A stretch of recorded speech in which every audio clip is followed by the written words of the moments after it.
Summer is the perfect time for first dates, yard sales, family dinners, and parties beneath the stars. Unfortunately, tonight's plans have changed. Behind the windows of an abandoned mansion, a little girl has been waiting 200 years for someone to follow her inside. A $1 bargain has carried something freezing into a young couple's apartment. 2 killers have arrived for dinner without asking what their hosts prefer to eat, and beyond the glow of a woodland fire, something is laughing as it watches the party beginning. That's the trouble with Summerween, isn't it? The nights are warm enough to invite adventure, but dark enough to hide whatever followed you home. So hold tightly to your date, inspect every thrift store purchase, and never assume you're the most dangerous guest at the table. These are some of our scariest stories from the weekly Spooky Vault, but make sure you're subscribed because every Wednesday we bring you a brand new terror tale to help you celebrate Halloween all year long. And we bring you something scary every day of the week, so click that subscribe button, why don't ya? It's about time we get ready for our hot date.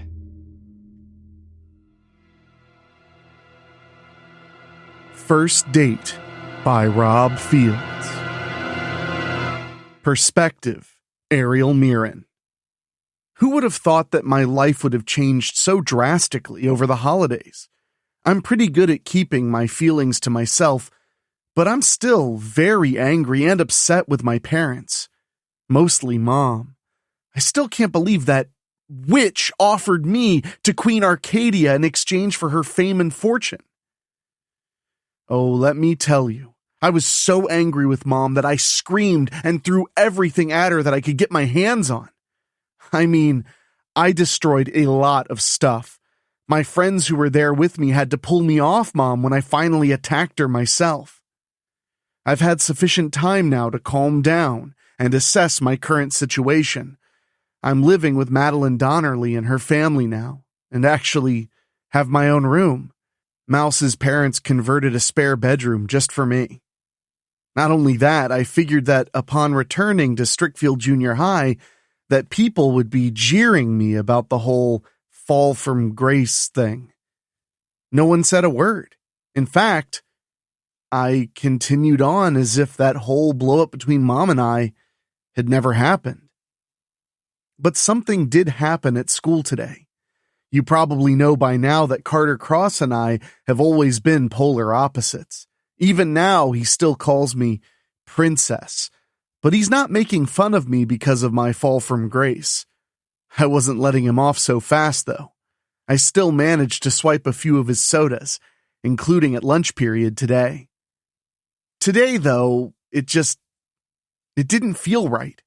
Normally, Carter's on me the minute I swipe a soda. In fact, we both had the can, ready to fight for it. Then, he just let me have it. The truth is, I haven't forgotten that he asked me out the first weekend of December, when we were trapped in the Strickfield Town Center Mall overnight, hanging Christmas decorations for Cousin Harmony. I can't stop replaying that event in my mind over and over.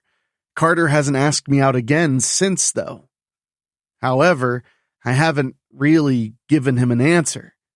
Then I remember that Carter Cross actually lives next door to me now. I go to my smartphone and text Carter to see if he's home. I get a reply back almost immediately. Yes. I get off my bed and head downstairs to go to his house. He's right there at the back door and invites me in. "What's up, Princess?" he asks. I take a deep breath and look at him. "Yes, Carter. I'm sorry I never answered you that night, but yes, I will go out with you." Carter and I stare at each other for a long moment. "You sure?" he asks quietly. I nod quickly. We need to know for sure if there's really something there between us. We can know for sure in one date, right? We stare at each other again. What do we do? He stammers. I ain't never been on a date before. Me neither, I admit. I guess we can just go hang out together, right? Carter nods. Okay, yeah. What time do you want to go? Perspective. Carter Cross. Madeline Donnerly and me are playing video games at Roth's Rings. After losing a third straight game of Cruisin' USA, placing nearly last, Madeline looks at me. Let's go talk, buddy, she says in her mousy voice. We grab our drinks and head outside. Then I just tell her, Ariel and me are going on a date tonight. Her eyes are really wide now. Really? I tell Madeline about when I asked Ariel out at the mall during that overnight last month. I just kept thinking about it. You've been giving me a hard time about Ariel. I know Mona and Bailey give Ariel a hard time too. Ariel said we gotta know if there's something there, so we're gonna do one date. Tonight. Now it's the same silence like at my place when Ariel and I agreed to go out. Madeline breaks the silence. Told you liked her, buddy. I sigh. What if I mess things up with her, Madeline? This is our first date. It ain't gonna be like when we hang out. She smirks. Just talk to her, Carter. The rest'll work itself out. I ain't never dated yet, but I understand a few things. Based on movies, she gently slaps my shoulder. Just talk to her. I nod quickly. Sorry about what happened in here. I should have just talked to you. It's all good, buddy, she replies. I put my hand on her shoulder. I'm glad I can always talk to you, Madeline. And you always will, she promises me. Feeling better, we go back inside and start playing again. Now I can actually compete with Madeline when we start racing again. Perspective. Ariel Mirren. I enter Mouse's house, she calls it the mouse hole, and see she's typing away on her computer. A few minutes later, she's finally done. I think she finished a paper for one of our classes. Now she looks right at me. It's gonna be okay, Ariel, she tells me. I sigh. Carter talked to you, didn't he? She turns in her chair and waits for me to sit on her lower bunk. He did, but you kind of been fidgeting all day. You only ever do that when you're really nervous, which don't happen often with you. I sigh again. I hate you, Mouse. She comes and sits beside me. It'll be okay. You and Carter are going to hang out. Just have fun and talk to him. Suddenly, the doorbell rings. It's Carter, Mouse tells me. I give her an odd look. Carter usually just comes in. Mouse smirks. Yeah, Carter and me usually walk into each other's houses, but Carter ain't here to hang out with me. He's here for you. Better go answer that. I look at the Freddy Krueger clock next to the door. 7:30. Time sure flew since Carter and I arranged our date. I see Mouse's smile and know everything's going to be all right. I get up and make my way down to the front door. Mouse is right when Carter's standing outside. We look at each other for a long moment, just like at his house earlier. Then I finally put on my jacket and go out onto the porch with him, closing the door behind me. We're officially on our first date now. Perspective. Carter Cross. Ariel and me are both pretty nervous. We're walking to downtown Village together in silence, glancing at each other at times. Finally, Ariel says something. I'm just as scared as you, Carter. That makes me feel better. What do you want to do? We stop right outside the Strickfield Centennial Theater. There's only 2 movies playing, including a special screening of Rad. Yeah, that bicycle movie from the 1980s. Ariel surprises me and wants to see it. I pay for our tickets and buy us both Cokes. Madeline and I had seen this movie plenty of times after we became friends. Rad got us into riding bikes the way we do, even getting mongooses. Anyway, Ariel never got bored once. Later, we were sitting in Big Ed's soda parlor after the movie and talking about it. Madeline's right about just talking to Ariel. Also, Ariel insisted on paying for our Sundays since I paid at the movies. Suddenly, Ariel's eyes get wide. So do mine when Bailey Downs and Mona Abels approach our table. Ariel's face goes red fast, and not 'cause she's mad. "Aw, ain't you too cute?" Mona teases. Bailey just gives Ariel this weird smile. Now Ariel does toughen up. "Yes, I am here with Carter Cross. Go tell the whole school." When Bailey and Mona look at me, I just nod Ariel's way. What she said. Then Mona and Bailey smile wickedly and giggle a little before they start singing. "Ariel's got a boyfriend, Ariel's got a boyfriend." Ariel growls at them. "I hate you both." Then they turn and walk away laughing. The last thing I hear before they leave is Bailey telling Mona, "Told you so." Ariel takes a deep breath and looks at me now. "I really don't care, Carter." I smile at Ariel. "Me neither." When we finish our ice cream, we leave and go walking around. Then I decide to be a man and take Ariel's hand. She gasps at first, and then relaxes. She doesn't take her hand back. Then we get calm and start talking again. Perspective, Ariel Mirren. You just know Bailey and Mona are going to tell anyone who's willing to listen. I meant what I said. I really don't care who knows that I'm on a date with Carter Cross. I decide to be honest with him. Maybe if I was still living back in the gated community, I might have denied it, but I'm out here with all of you now. "You ever miss being in there?" Carter asks. "No," I say without hesitation. My parents never once called Mouse's house asking for me. They never stopped by either. Not even anything in the mail. I smile a little. Madeline's parents are good people. I know. Suddenly, Carter and I just stop dead. How did we end up walking down this street, Carter?" I ask. We just did," Carter tells me. "We just turned down this way and, well," Carter and I are staring right at the old Carnovasch Estate from outside the high fence. When Carter and I squeeze hands, I admit something to him. Mona, Bailey, and I dared Mouse to go into this house when we walked by it in early October. Mona asked her if she was chicken.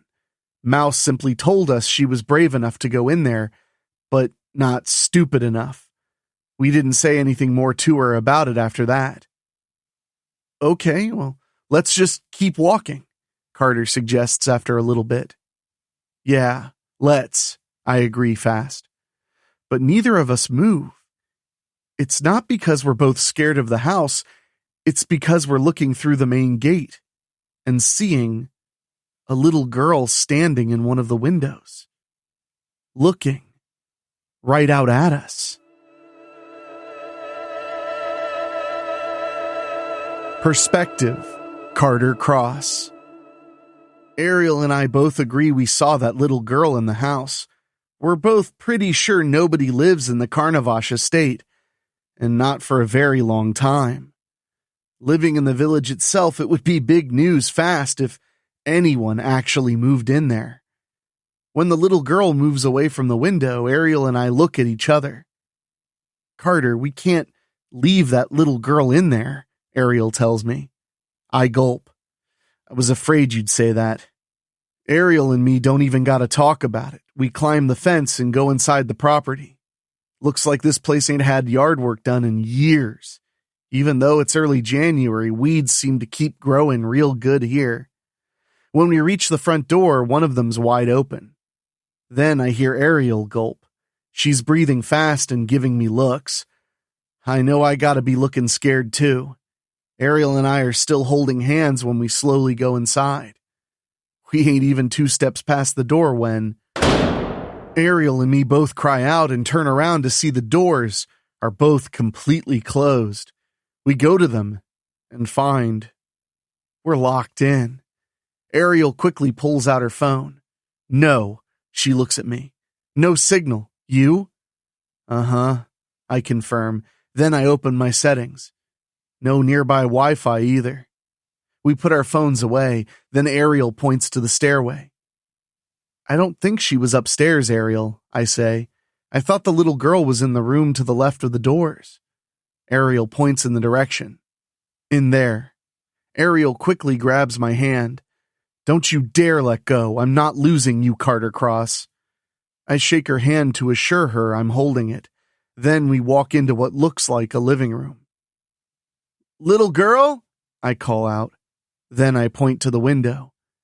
There's where we saw her, right? We move to the window and look outside to see where we were before we came in. We'll have to keep looking around, Ariel says. She's not in here now. I stop her fast. Ariel! She turns and sees I'm pointing down a hallway where we see the little girl. Stop! Ariel calls out. Please, come this way! Ariel and I run down the hallway as she turns away. When we reach the end, we come into a conservatory. We move to the other entrance and go through it to see the little girl again at the end of another hallway. Carter!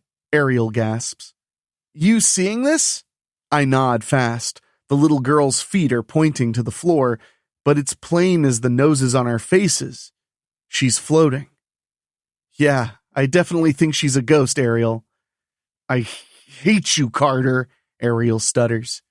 She really squeezes my hand now. Then we look down the hallway. I think she wants us to follow her, I say. It's like she's trying to tell us something. Ariel gulps again and turns me to look at the wall. There's an old Carnovasch family portrait hanging there. Now we see the little girl at the very center, in front of her family. Clearly, she was the youngest. The date is January 4th, 1824. Perspective, Ariel Mirren. That little Carnovasch girl is over 200 years old. Had she lived, we look to see her ghost is still waiting for us. Come on, Carter, I stammer. The two of us keep following the little girl until we're at another door. No doubt this one's going to lead into the one place you would never want to go in a creepy old mansion like this. The basement. The door opens on its own, then the little girl floats down the stairway. She's giving off this eerie light to show she's at the bottom and waiting for us. Since she's lighting our way, we can easily follow her down without tripping over our own feet. Carter insists on leading the way, like the gallant guy I know he is. When we reach the bottom, the ghost moves again. The basement's still lit thanks to her. She takes us through a few rooms and finally stops next to a big brick wall. Then she points right at it. You want us to break? Carter mumbles. The little girl keeps pointing to the wall. Then I see something. Over there, Carter. Grab that big hammer. Carter and I let go of each other's hands. He finds the big sledgehammer on a workbench and brings it over. It takes Carter a few really big hits before he finally succeeds in cracking the mortar. He keeps swinging and hitting until he finally makes a block come loose. Then he keeps hitting it until it falls over on the inside. Carter has to take little breaks to collect himself, but he finally manages to break the wall in enough. I take out my smartphone and shine my light through the hole Carter made. Carter and I both scream when we see a couple of skeletons, one big and one small. And then the little girl smiles happily and points to both of us. Suddenly, this huge flash of light washes over us. Epilogue. Perspective, Ariel Mirren. Later that night, Carter and I are in the mouse hole, telling Mouse about our experience at the Carnovasch Estate. We told her about finding the little girl, and then her leading us to where she and her dad were both walled up in the basement. 200 years ago, today, a band of robbers came to the Carnovasch Estate and robbed it. Emilio Carnovasch tried to save and protect his family from the robbers, but it was all in vain. Emilio and little Rosemary were walled up within the basement to cruelly separate the two of them from Margot, the mother, and Rosemary's two older brothers, Waldo and Morton. Emilio was badly hurt and weakened, and Rosemary was too little. Unable to free themselves from their tomb, they died of starvation. We weren't shown what happened to the rest of the Carnovasch family. I can feel like deep down that both the father and the little girl are resting in peace now, I finish. Yeah, we got out of the house and went to Roth's Rings to call the police anonymously, Carter adds. Carter and I both pinky promised Mouse that we weren't making up the story. I believe you both, she said. Come on, we survived Abigail Tomlin, a big vampire woman, and Queen Arcadia, right? Good point, Madeline, Carter agrees. When we finish talking, Carter and I leave the house. We find ourselves holding hands again as we walk onto Carter's back porch. Carter and I both look like we want to say something to each other, but we just look at each other again. Carter leans in a little. He's hesitating. I'm hesitating. And then, I barely feel it when we come apart, but Carter and I shared our first kiss. We don't even have to say anything to each other, but we know mutually we're not going to be just one and done on dating. Carter and I say goodbye, and I watch him go into his house.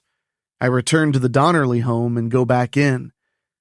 I head to my room and lay on my bed, knowing I have a lot to think about. And that's where this particular adventure ends. But I can promise you, we'll be back again very soon. Thrifting Fail. We're now haunted by Bruce Haney. Sarah and Keith's day had been a bust.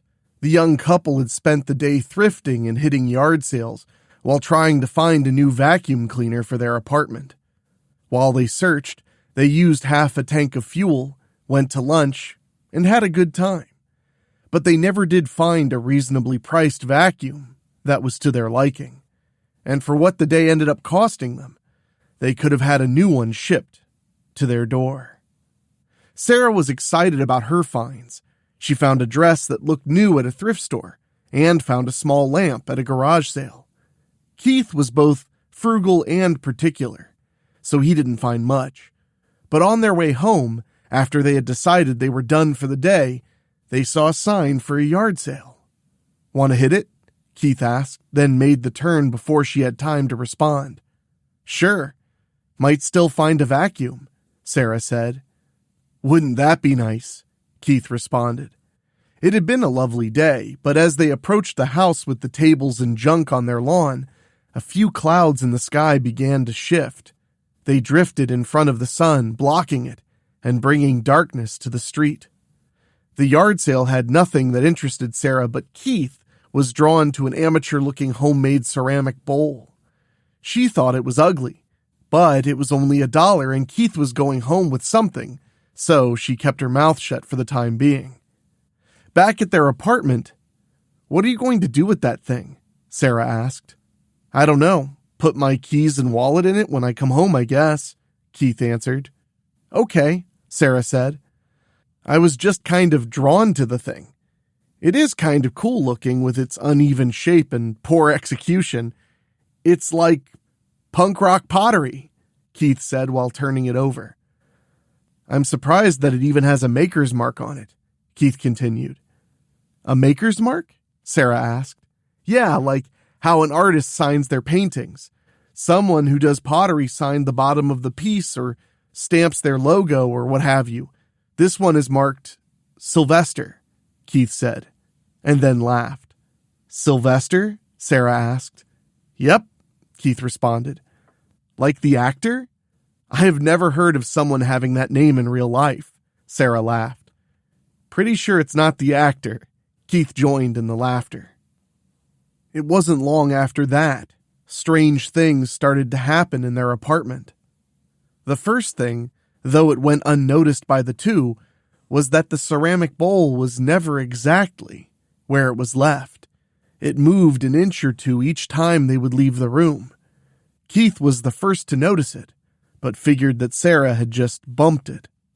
One night when Keith woke up to use the restroom, he found the ceramic piece on the floor. His first fear was that someone had broken in and took his wallet and keys. But he checked, and they were where he left them, just no longer in the bowl. Keith woke up Sarah. She knew nothing about it, so they searched the apartment together looking for other disturbances. With none found, they checked the locks and that the windows were secured before they laid back in bed to go to sleep. 10 minutes later, their alarm went off. It was time to get up for work. When they came home, they felt a false sense of security because the ceramic piece hadn't moved. Well, it had moved a little, but not enough for it to register to them. It was Friday night, so they stayed up watching spooky movies despite their recent experiences. It had been a long week, and they got so little sleep the night before, so before the credits could roll on the first flick, they were fast asleep on the couch. Sarah was the first to wake up and was about to wake up Keith to drag him to bed when she noticed the ceramic bowl sitting on her TV tray. It was next to the diet soda and the oil-free corn-based crackers she had been munching on. Sarah shook Keith to point it out to him. They searched the apartment again, leaving their bedroom for last. They didn't find anything. So they were just about to head to their bedroom when Sarah decided to run back to the living room and grab the ceramic bowl. "What are you doing?" Keith asked. Sarah said nothing as she walked to the kitchen and put the bowl in the freezer. "Let's see it move around the apartment now." She gave Keith a little smile and headed to their room. In their room, there was a shape under their blanket. The shape of a large man.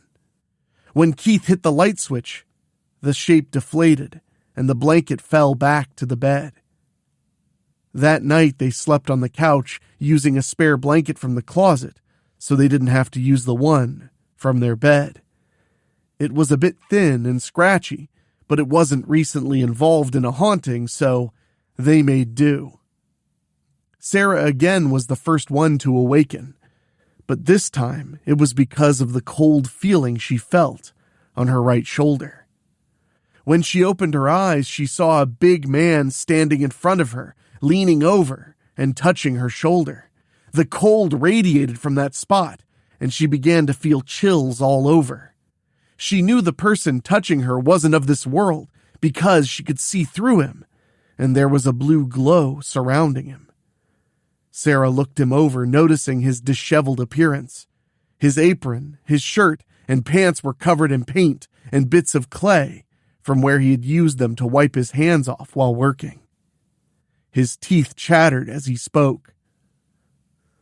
"Sorry to disturb you, miss, but I'm freezing," the ghost pleaded. Sarah just stared at him, never taking her eyes off the apparition as she hit Keith to wake him up.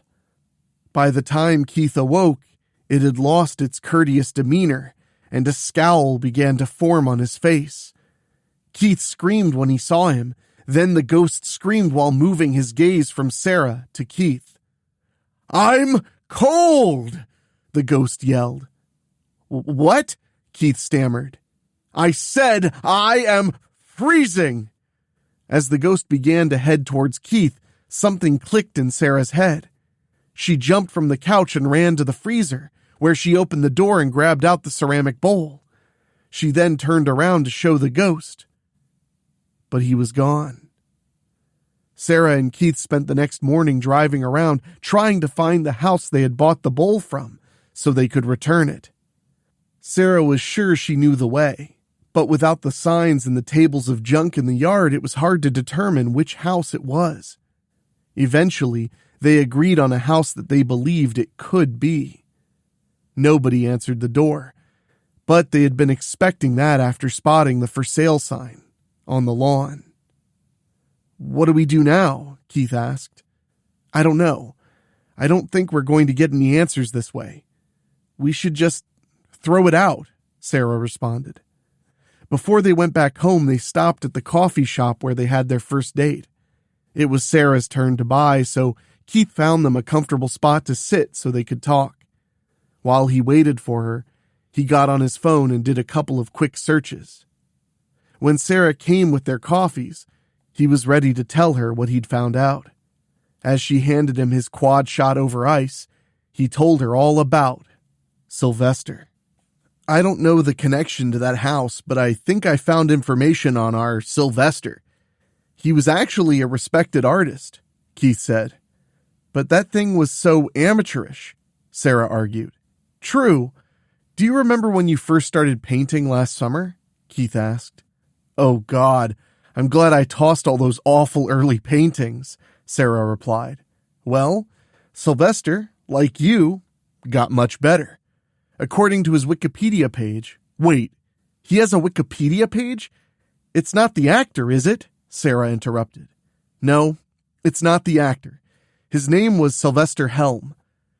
Displays of his paintings and ceramics can be found in museums all over the world, Keith said, reading a sentence from his Wikipedia page. You bought that thing for $1. How can you be so sure it's the same guy? Sarah asked. Keith responded by handing her his phone. On the screen was a picture of his maker's mark on the bottom of a ceramic piece. It does look similar, but that could easily be faked, Sarah said with a little doubt in her voice. Scroll, Keith said. Sarah did until she saw a photo of the artist, who bore more than a striking resemblance to the frozen man she had seen in their apartment. Yeah, I think it's him, Keith said. Crazy, Sarah said. Keep scrolling to the death section, Keith instructed. Sarah read the short blurb out loud.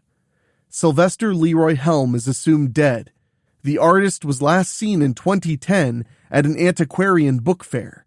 Helms had been a lifetime collector of rare and obscure books of the occult.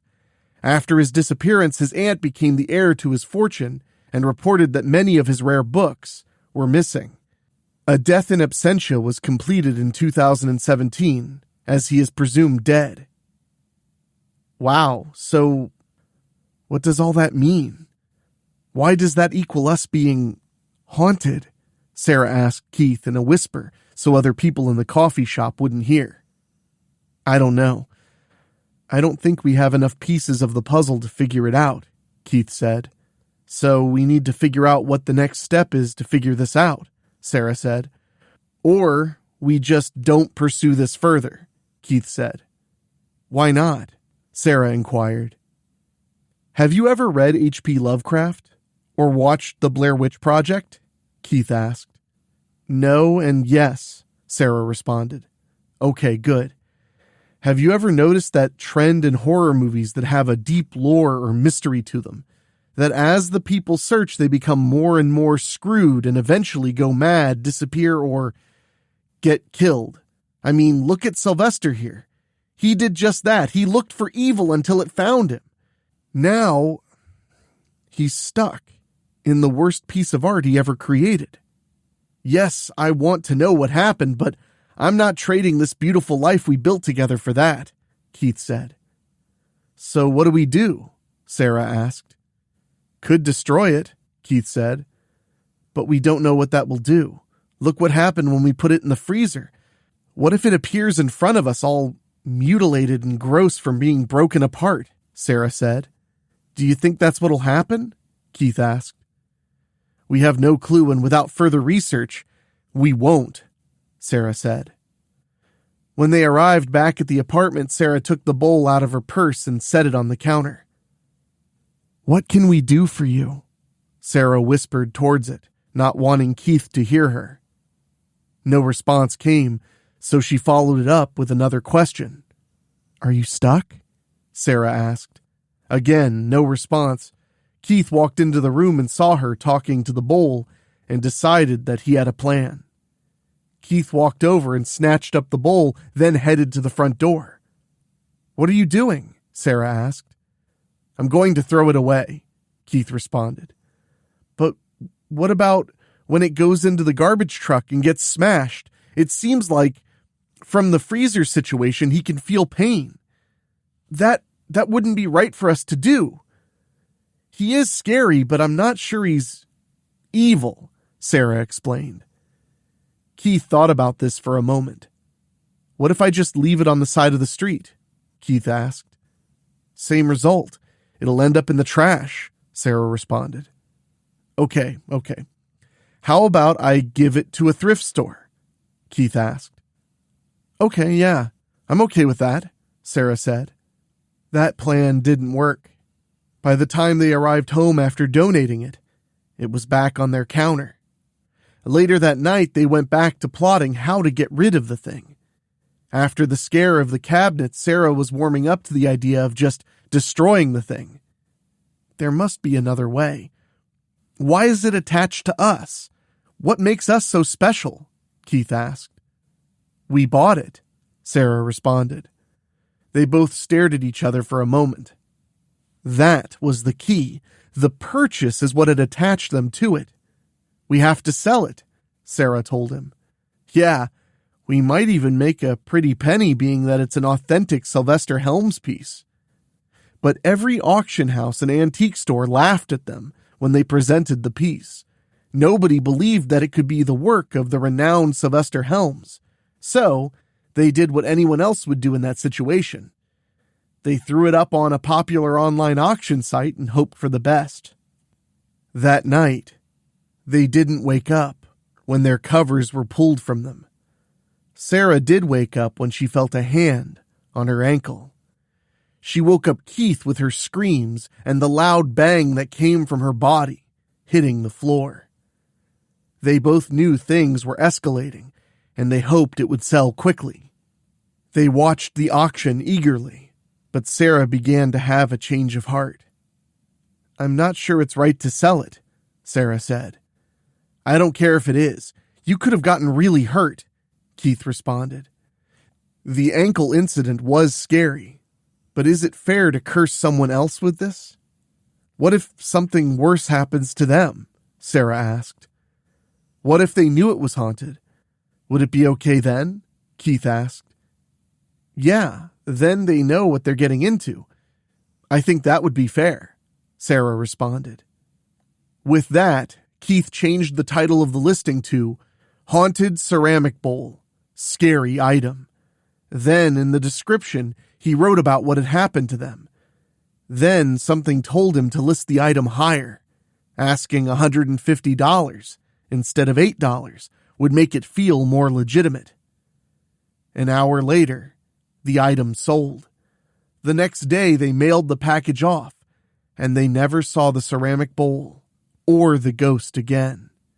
With the $150, they bought a new vacuum cleaner and swore off thrifting, antiquing, and all yard sales from then on out. The Dinner Guests by Shane Migliavacca. Orville Trench admired his reflection in the car window. He missed his long black ponytail and beard. His hair was cut short now. He ran a hand over his smooth chin.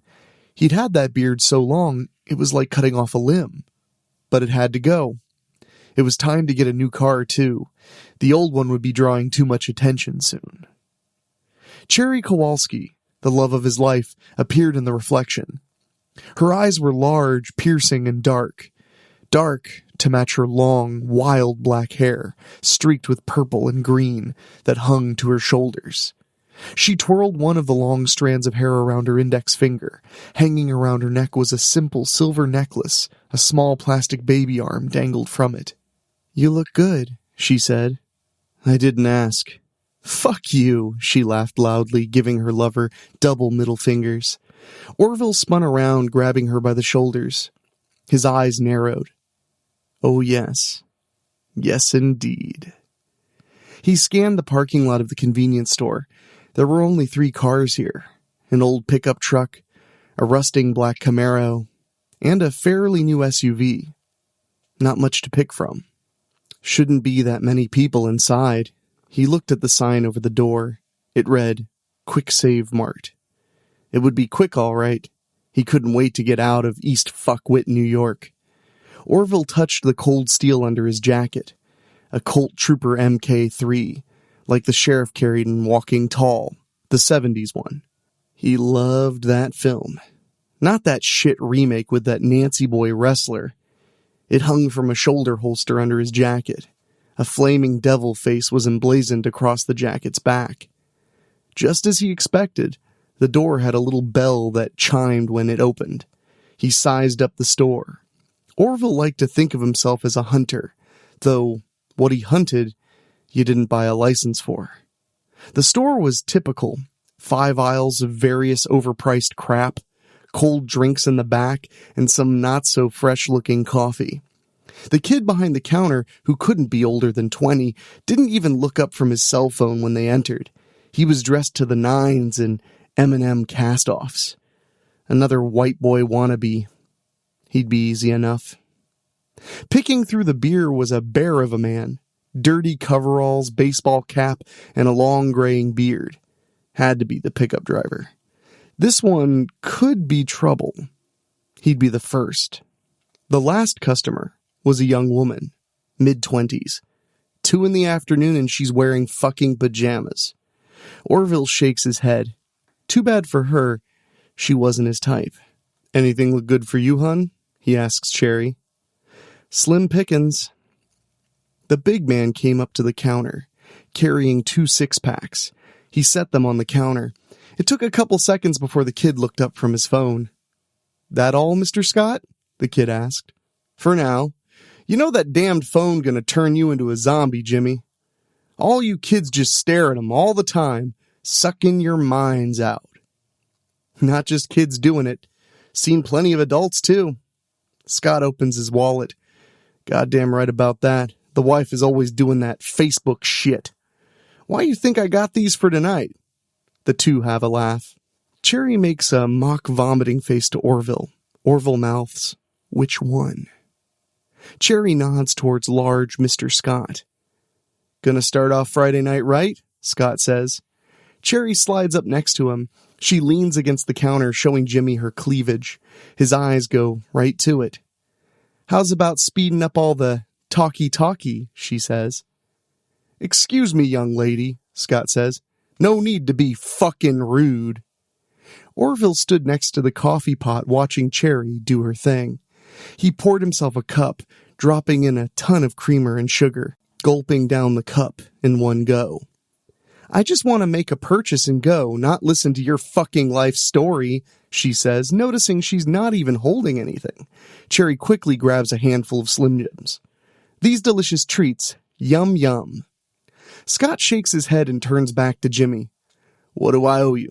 Orville lets his eye flicker over the female shopper.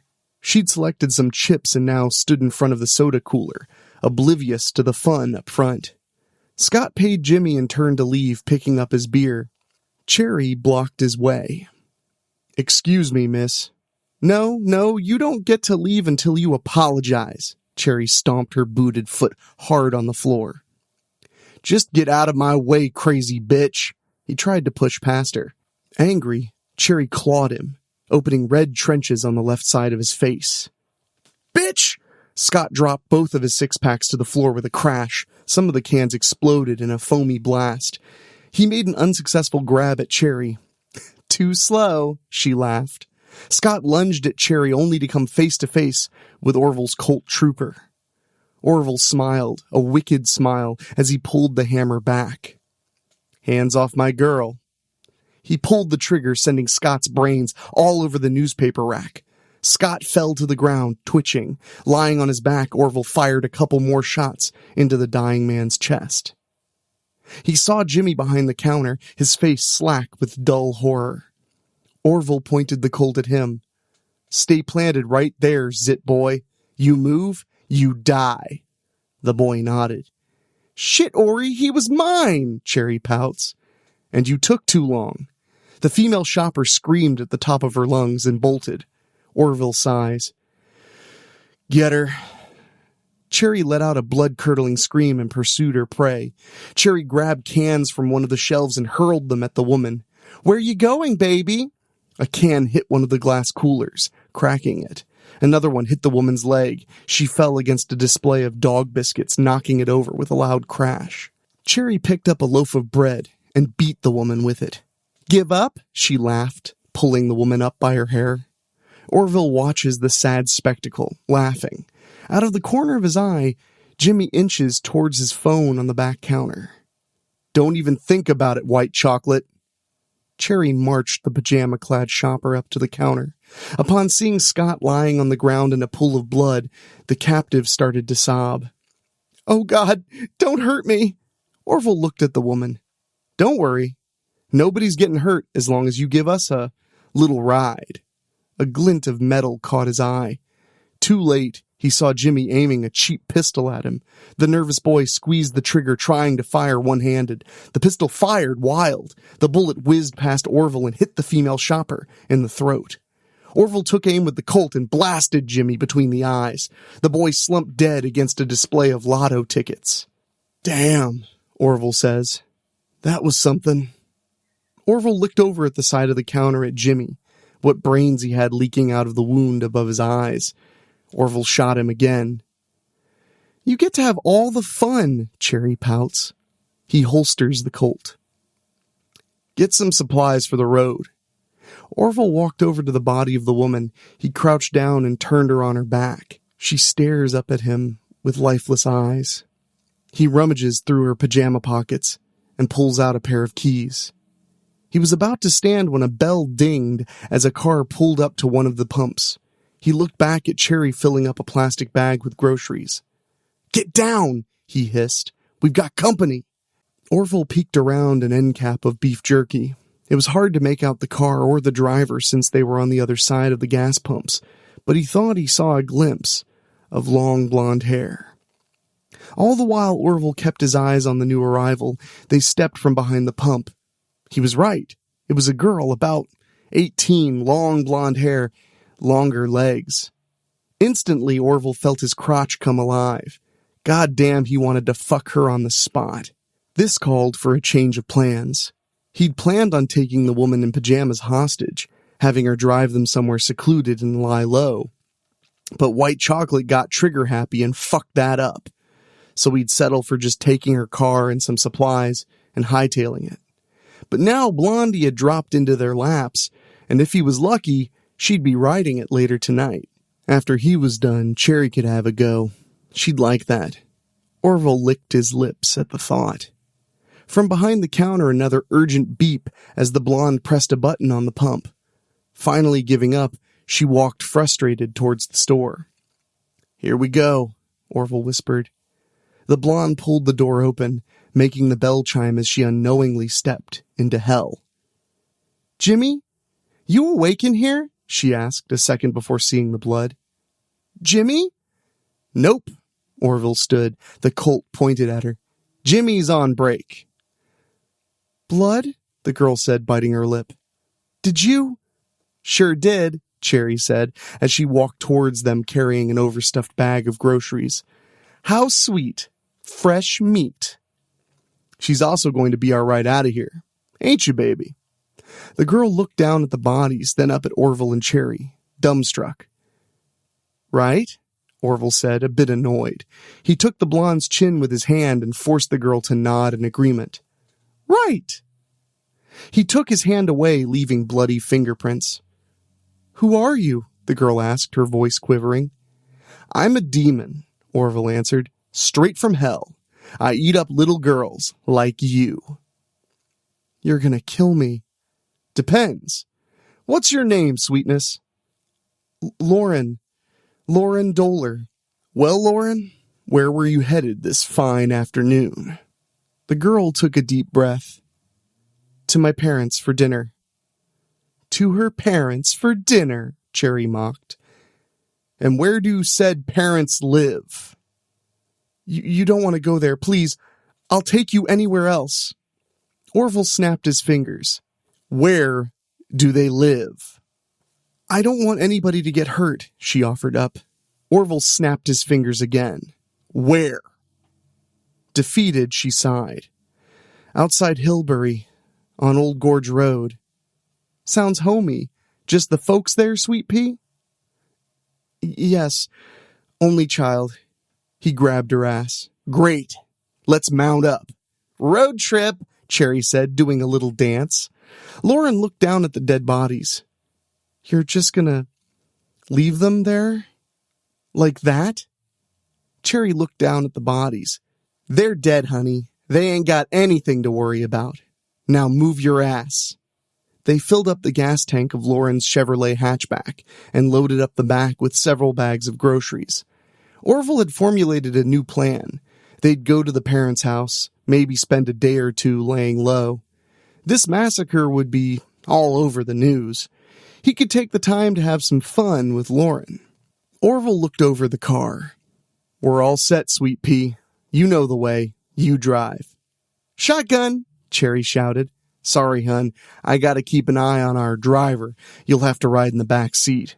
Oh, fuck, Cherry kicked the car tire. I never get shotgun. Orville slid into the passenger's side and glanced at the blonde. She had her blood-stained fingers near her mouth. Did she just lick the blood? No, couldn't be. Just a trick his eyes played on him. Orville watched the trees on both sides of the road pass by, their branches stretched out towards him like skeletal arms. It wasn't fall yet, but all the trees had lost their leaves. What's with the trees? He asked out loud to nobody in particular. Lauren, who was focused on the road, answered him. That's because of the original Hillberry. There was a chemical spill back in the 80s. Shit, really? Cherry said, poking her head in from the back seat. This spooked Lauren, whose hand slipped on the wheel. Easy there, girl, Orville said. He slipped his hand to Lauren's bare leg, running his hand up under her skirt. Can't have you crashing. Cherry slapped Orville on the shoulder. Lay off. Let her tell the story. Orville's hand moved away from Lauren's leg, allowing her to pull her skirt back down. There's no real story. Just some company spilled a bunch of chemicals near the town. Killed all the trees and grass, poisoned the water, a few people got sick, all the townsfolk moved to New Hillberry. She pointed past Orville. You can see part of the old town there, through the trees there. Orville and Cherry turned. As the dead trees flew by, a few dilapidated houses could be seen, weathered, abandoned, and forgotten to time. Your parents live all the way out here? It'll be much easier that way. Away from prying eyes. Orville smiled at this thought. No need to worry about all the screaming. My parents like it out in the country away from the hustle and bustle. They're a little old-fashioned. Orville let his eyes wander to the girl's chest. Her tits were nicely sized. He got hard as thoughts of burying his face in them ran through his mind. Not you, though, huh? You like the tight, cramped modern world. That's a hell of a commute for Daddy, Cherry piped in. Cherry knew what he was thinking, and it pissed her off. He could tell.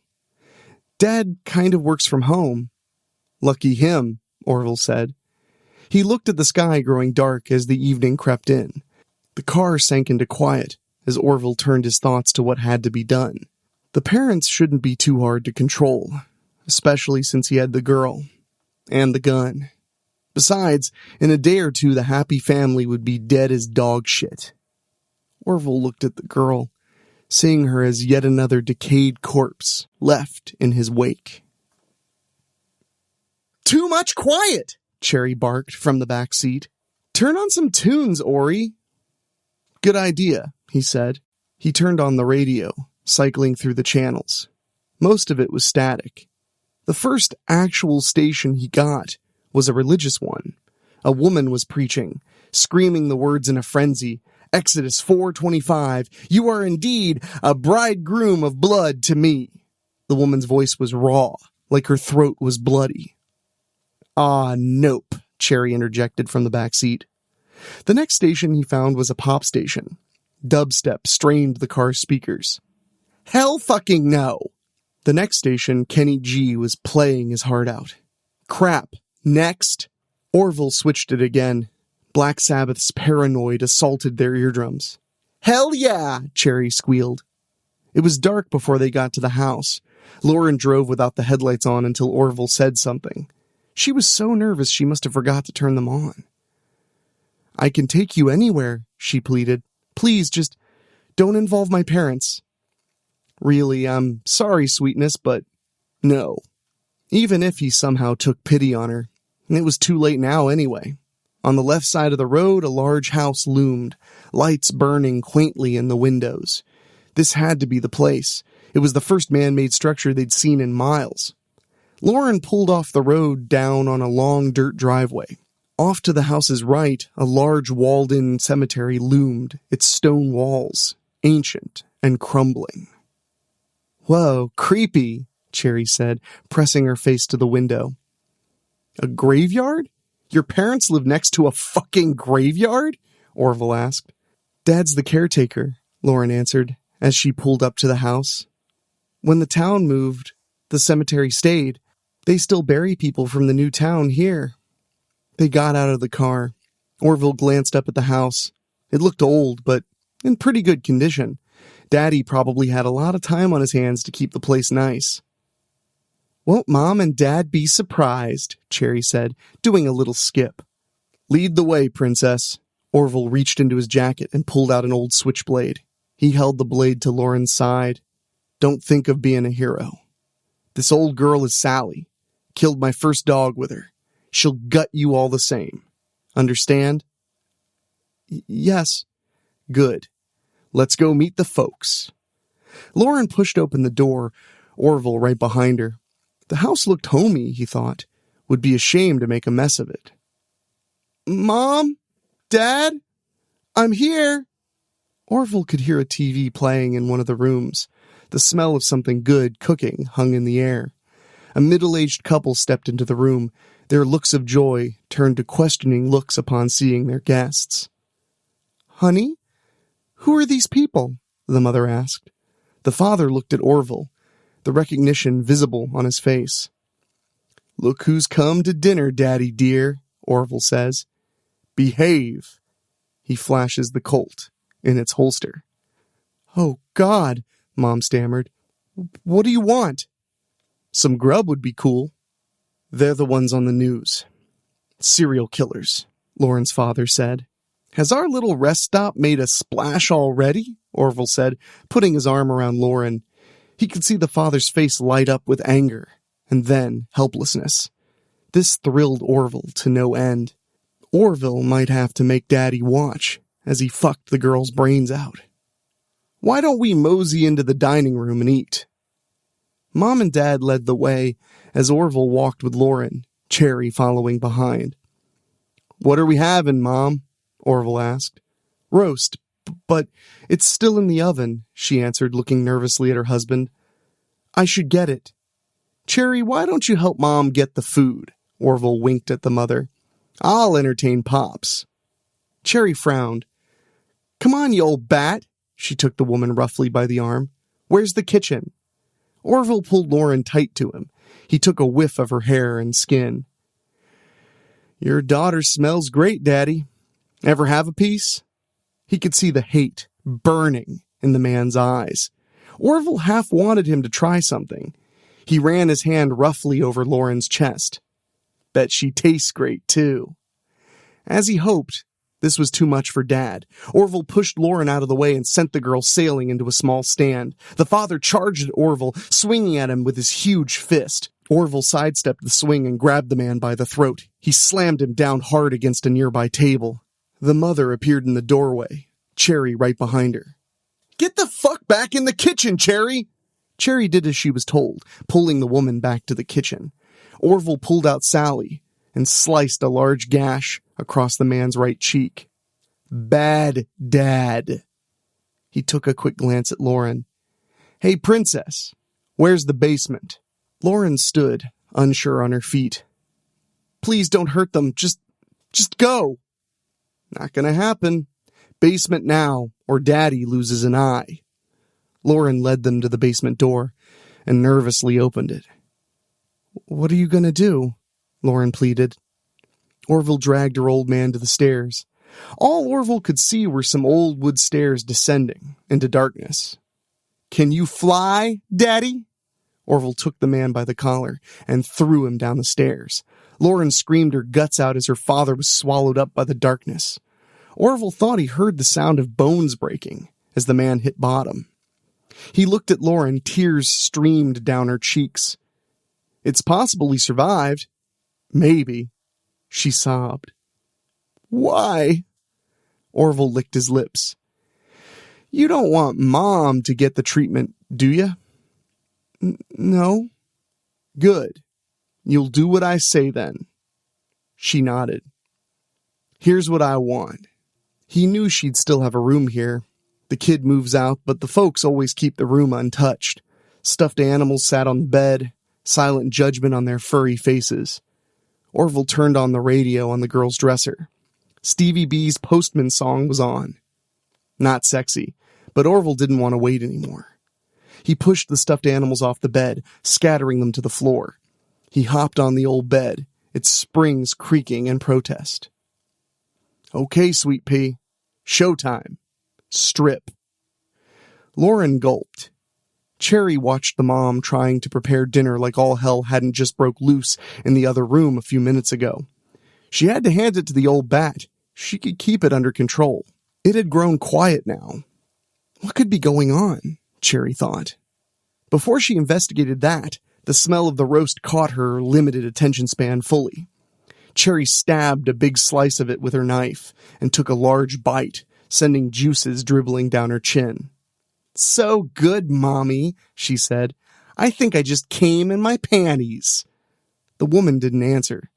She cut off a slice to replace the one Cherry took. Beef or pork? Cherry asks. I can't nail the taste. Putting down the carving knife, Mother cleaned off her hands with a towel. Pork.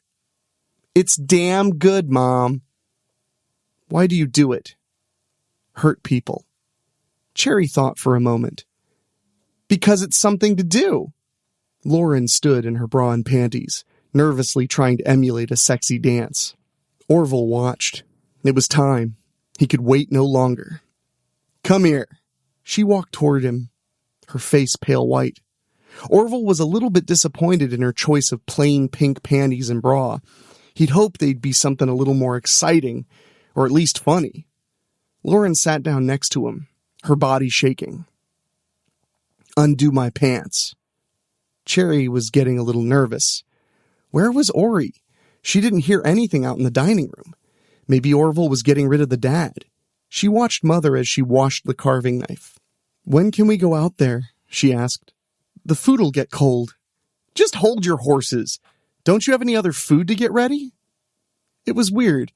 The whole time they were in the kitchen, she didn't see the woman prepare anything else. No vegetables, no potatoes, no stuffing, nothing. Did they only eat meat? The meat had made her thirsty. Cherry walked over to the fridge.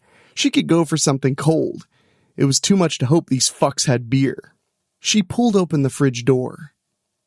Sitting there, on a large plate, was a severed human arm with a rather large chunk cut out from it. Cherry suddenly felt very weak. Behind her came noises no human ear should ever hear. The sound of flesh and bone stretching, moving. She spun around. The woman looked different now. Her skin grayish, her eyes black, long teeth protruded from her mouth, and her hands had become claws. We can't eat just any flesh, she growled. It has to be dead first, the father said, standing in the door. He was a little bloodied, but looking very much like his wife did now.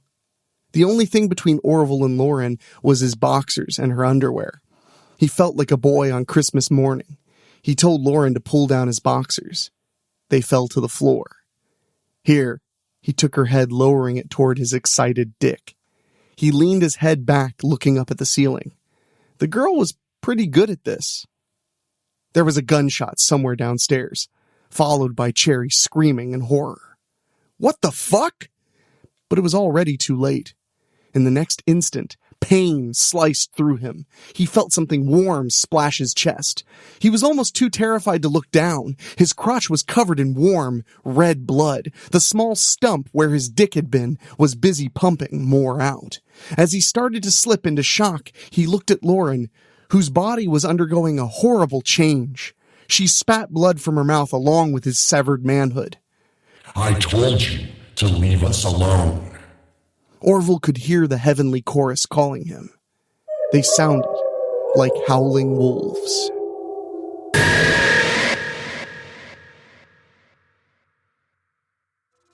Party in the Woods by Joe Salmo. Tristan and Becca made their way down the wooded path behind Tristan's neighbor's farm. Josh and Emily went to bed pretty early, so for years, Tristan had brought friends down here behind the farm to explore the woods. As he got older, he explored less and came to the woods to drink and party with the girls from town. Becca was new to town, just moving here a month ago. Tristan was infatuated as soon as he saw her in the hall in school, her long brown hair flowing behind her. He followed her after school, trying to come up with something to say to her to spark a conversation. It paid off, though, he thought, as he sneaked a glance at her behind the moonlight through a break in the trees. She carried a bottle of Jack Daniels in her right hand. It was already missing a quarter of the brown liquid inside. She was more of a drinker than he was, he noted, with a smile. He couldn't keep his eyes off of the way she walked, the curves swaying back and forth. It was mesmerizing. The swaying stopped in front of him. "Tristan, did you hear that?" she whispered to him. "Hear what?" he asked at a normal volume. "Shh, something in the woods," she replied. "Do you guys have bears around here?" she asked with a little bit of fright in her voice. "I didn't hear anything. Don't worry, I've been coming here since I was a kid. There's nothing out here that can hurt us," he said and smiled, that famous smile that got him the girl on numerous occasions. Becca still stood there for a moment. When she didn't hear anything, she began to walk the path again, but cautiously. Tristan snuck up behind her and grabbed the bottle from her hands. She let out a scared yelp as he laughed at her. He took a big gulp off the bottle, letting the alcohol burn his throat. "Are the others meeting us up here?" Becca asked. She wouldn't agree to coming out to the woods with a guy she'd just met unless others were going to be there. He scrambled to find another couple to come along. "Yeah, it's not much farther now. We got a little fireplace from an old house," Tristan said. "It must have been from the 1700s, he said. "Sounds cool," Becca said. Thinking of the fireplace, Tristan frowned. He should be able to see it from here. He knew Greg and Beth were already there. He saw Greg's car down by the side of the highway on the way over. Maybe he was just lazy, he thought. The moon was hidden by the boughs of the trees above. Tristan made his way in the dark to where he knew the stone chimney was. He could barely see the lighter stone in the darkness. He felt around to the right where he stacked the kindling. It felt wet, but he didn't remember it raining recently. "Greg, if you pissed on our wood, I will kill you," he called out to the night. He hoped Greg heard him as he banged Beth or whatever they were doing. He grabbed a book of matches from his pocket after stacking the wooden branches into a small teepee shape with pine needles and last fall's leaves underneath. "I can't see anything," Becca said from behind him. "1 second," he said, masking his disappointment. She was one hell of a looker, but she seemed kind of annoying to him. He struck the match, which blinded him for a second with its brightness in the almost complete dark. He instinctively moved the match to the pine needles under the wood before it burned out, or the wind got it. He saw spots in his vision as he gently blew on the pine needles. "Yes," he called out as the fire came to life. It wasn't piss on the sticks. It was a darker, thicker color. It reminded him of the bottle Becca carried. "Hey, babe, can I get a drink?" he said, getting to his feet. The sticks were catching now, and the light from the chimney was spreading. Becca didn't answer him. "Babe?" he said, and turned around. Becca was standing in front of him, 10 feet away with the bottle still in her right hand, her widened eyes staring past him towards the chimney. "What the hell's gotten into you?" he said and took a step closer. But she didn't move. He watched as the bottle slipped from her hand and struck the ground, spilling its contents. "What's wrong with you?" he said, grabbing the bottle off the ground to save its contents, which he tried to pour down his throat. He stopped with the bottle to his lips. Becca still hadn't moved. He started to get a creepy feeling and turned towards the fire. The light from the flames illuminated the immediate area. The stack of wood he had piled there yesterday was definitely wet, but it was also red. It looks like something bled all over it. His eyes fell to just in front of the stack of wood, and he saw the source of the blood. Greg, naked to the waist, lay on the ground, twisted in a way Tristan could only describe as wrong. His face looked behind him, and several vertebrae stuck out from a gaping hole in his neck. His eyes were wide open, in fear, similar to Becca's. He turned towards his would-be girlfriend, but she was still looking in the same direction. Tears streaked her cheeks, and a sob escaped her lips. He turned back to see what she was looking at. And that's when he noticed Beth. Blonde hair mixed with crimson blood covered her young face from the caved-in skull before it sunk into the opening that her missing lower jaw left behind. She was completely naked behind the woodpile. Tristan approached her body, carefully. He tried to speak, but nothing came out. She had large scratches or claw marks crisscrossing across her naked breasts at an inch deep, filled with rivers of blood. One of her legs was missing. Just missing. How does that even happen? He couldn't see it anywhere. But he did find her lower jaw. It looked like some sick bastard tried to rape her with it, but all it did was tear her pubic area.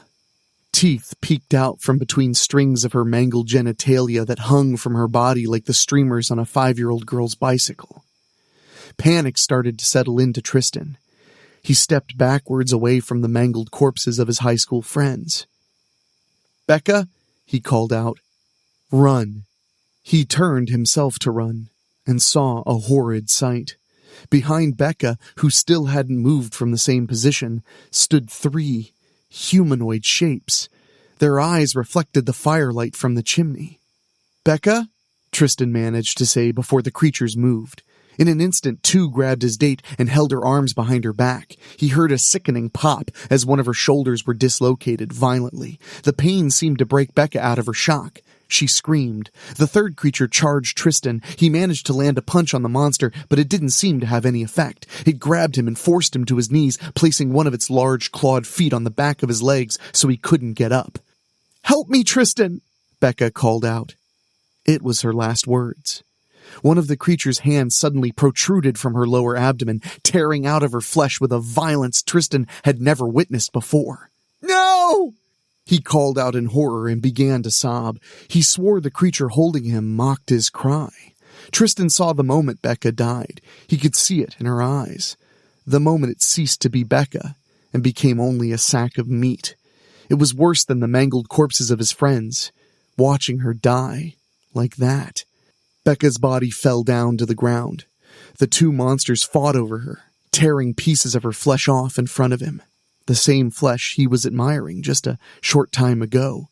Tristan couldn't take it anymore. He put his head down, letting his hair cover his eyes, but the creature holding him reached down with its gray hand and pulled his hair until once again he was facing Becca. Not only did they seem to enjoy killing, but it seemed they enjoyed making him watch. He cried out. When the 2 creatures finished dividing up Becca, they began to eat. Tristan struggled, but the creature's strength was too much for him. He clenched his eyes closed to block out the horror in front of him, but the creature seemed to know. It dug a dull nail into the back of his neck every time he closed his eyes, only letting the pressure off when he opened them again. Closed or opened, he was being tortured. He kept them closed as long as he could take the nail digging him, never in the exact same space, then opened them until the pain from the nail was replaced with the evisceration of his date. It seemed to go on forever. He couldn't take any more. He tried to move again, but the 3rd creature that held him did so diligently. "Go on. Get a bite," Tristan called out to his captor. It was the only thing he could do, mocking his torturers. He had no way to track time, but at least 15 minutes passed as he watched his date disappear, piece by piece, down the gullets of these hellish creatures. He couldn't take any more and closed his eyes to escape, but his ears picked up on the wet, snapping of teeth through flesh and bone. It reminded him of tearing the wings off of a chicken for dinner, and it made him want to throw up. The creature holding him down pushed him all the way to the ground. He opened his eyes and looked at what was left of Becca. At that point, he did throw up, but it had nowhere to go, being forced down to the ground. He breathed in his own vomit and thought he was going to drown. The creature yanked him back up to his knees as the other two approached. He was pulled all the way to his feet, and with a last act of defiance, he kicked the groin of the creature right in front of him. It stepped back from the impact, then reached out with its gray-skinned hand and grabbed his chest, tearing cloth and flesh away from his body. He screamed. The pain was intense. "Just fucking kill me already!" he yelled out, just wanting it done. He couldn't take any more. "Do it, you cocksucker!" The monsters didn't heed him. One of them grabbed his hand and held it out.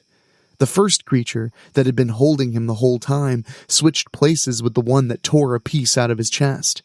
It looked him in the eye, with an evil intelligence behind its gaze, as it slowly and deliberately raised his hand to its mouth and bit off his thumb. He screamed out into the night. He held on to a slim hope that Josh or Emily might hear him in the quiet country night. They had just had a newborn, so maybe they would be awake feeding it, he thought. The creature bit off his middle finger and smiled, Tristan's blood and flesh still sitting in its gaping maw. Its body shook with small convulsions, with a grunting sound. A shiver shot up Tristan's back as he realized it was laughing at his misery.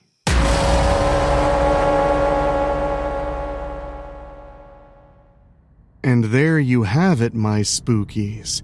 4 more reasons to spend the rest of the summer politely declining invitations. Tonight we learned that haunted mansions make terrible first date destinations. A $1 bargain can become extremely expensive. Serial killers should always ask about dietary restrictions, and nothing good has ever followed the words, "Let's party in the woods." Halloween may still be waiting at the end of the calendar, but ghosts, monsters, and cursed objects clearly did not receive that memo. So thank you for celebrating Summerween with us, and make sure you're subscribed on your favorite podcasting app to Weekly Spooky. Join us every Wednesday for a brand new scary story, and every day of the week for a little something scary to keep your Halloween vibes going all year long. Now, if you'll excuse me, I've got a quick trip to make to a party out in the woods, but I'll see you all real soon.